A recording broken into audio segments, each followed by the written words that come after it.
I've been watching the man at the bar with his head in his hands, and I think to myself, I was just like you.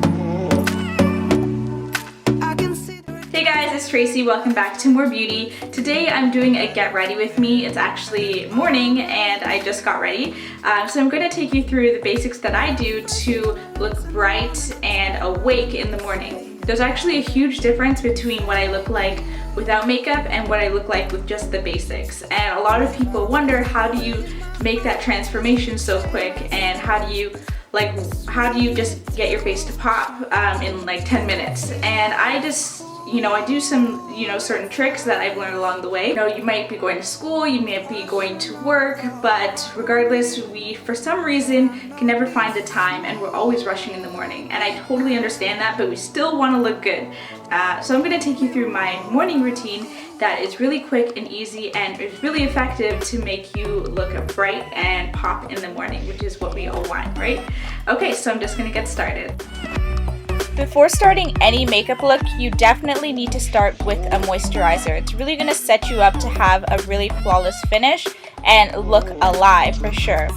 I have dry skin, so I need a moisturizer built for dry skin, especially in the colder months.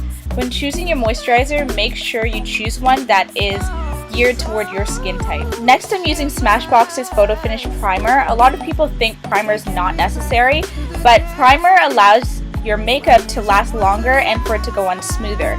So it's definitely a must if you want your makeup to last all day. Now you might be surprised that I color correct in the morning, but remember, I want to look alive. I want to look ready to take on the day. So I use this orange color corrector to hide my dark circles. I have dark circles right underneath my eyes, right in these areas that I'm highlighting, and I want to get rid of those completely. Actually, when I was younger, I used to get made fun of for darkness around my mouth. People would say it was a mustache, but it's not a mustache. If you are of Indian descent, West Indian, East Indian, you're from the Middle East, if you're black, you're definitely going to have these dark circles. Well, you're not definitely, but it's more likely. It just comes with having the melanin in your skin. So if you have the same issues as I do, orange corrector will definitely be beneficial for you. Now what you see me doing is using a flat concealer brush to trace over exactly where the dark circles are, focusing on the inner corners because that's where the darkness starts. As I blend out my under eyes, I just want to add a side note that this will also help you if you have olive skin tone as well and you have that bluish, greenish kind of dark under eye. It really helps with any kind of darkness. It helps to neutralize it, so when you apply your foundation or your makeup over top, it is completely hidden. Now if you watch my tutorials, you know that Kat Von D's Lock It Tattoo Foundation is my favorite foundation. It's nice and heavy and it covers up all my blemishes and dark spots. If you don't want something so heavy, you don't have to go with the Kat Von D. So what I'm doing is I'm dampening my beauty blender and I'm dipping that into my foundation and dabbing it all over my face. I keep doing this until it looks completely even. What I do is I start on one side of my face and then I go around my mouth, towards the other side of my face, and then up towards my forehead. When it comes to my under eyes, I turn the beauty blender over, so I'm using the pointed side, and I'm very gentle because under your eyes is the most sensitive area of your face. So you definitely want to use more care when you're patting underneath here. This is my favorite highlighting tool. It's LA Girl's Pro Conceal HD Concealer in Yellow Corrector. So I'm using this yellow corrector to highlight my under eyes. So this is great for dark skin. Its purpose is to help to highlight darker skin. So usually I would paste this on, but I'm only doing it lightly because this is my everyday look and I don't want to look like a flashlight during the day. So I make sure I just do it lightly. And in the same way that we blended out the orange corrector, I'm blending out this yellow corrector by using a damp beauty blender with the pointed tip and being very gentle underneath my under eye.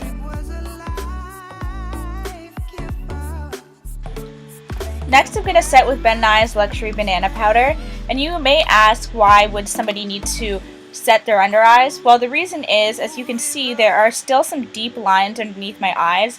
That's one of the things that really irritate me, so I have to set it with really heavy powder like this banana powder.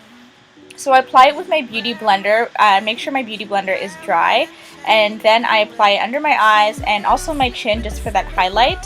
I used to bake, which means that I would leave it on for 5 to 10 minutes, but I don't do that anymore just because it's way too bright and highlighted. After just maybe a couple seconds, I will just dust it off, and that's all I need. When that process is finished, you can clearly see that the lines are less prominent.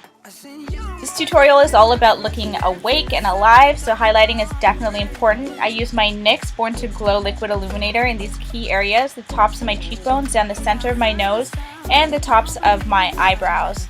So I just dab that on my middle finger and run that down the center of my nose. In the morning I don't do any contouring, I only do highlighting because I want to look more awake and alive. So I'll apply that liquid illuminator to the bottom of my nose, right at the tip there, because it creates the illusion of an upturned nose, which is a neat trick. And I'll also apply it to the tops of my eyebrows, which is really random, but it will help to give that illusion that you are glowing in these key areas.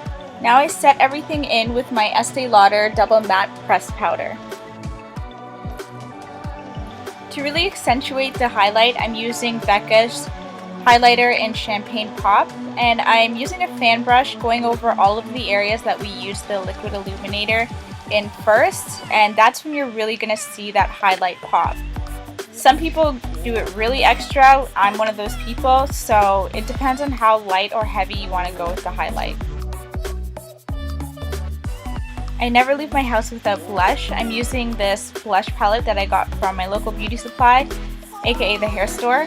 I'm taking a round brush and applying that to the apples of my cheeks. While I was doing my makeup, I noticed that I could still see the deep lines under my eyes, so I went in with another layer of the banana powder, and I'm actually going to let it bake for a little while just so I can for sure get rid of those lines. Now I'm going in with Lolita 2 by Kat Von D, and now I'm brushing off the powder because it sat for about 5 minutes. And hopefully all of the deep lines are gone. This is a trick I learned not too long ago, is taking my highlighter, which is the Becca Champagne Pop highlighter, and just applying that to the inner corners of my eye. That really helps my eyes to look bigger and for my whole face actually to look way more brighter. This is the finished look after applying eyelashes. Of course, you don't need to put on eyelashes, you can just use mascara, but of course I'm gonna go with the lashes. If you like this tutorial, please subscribe, the button is below, and follow us on Instagram at More Beauty Inc. See you next week, guys!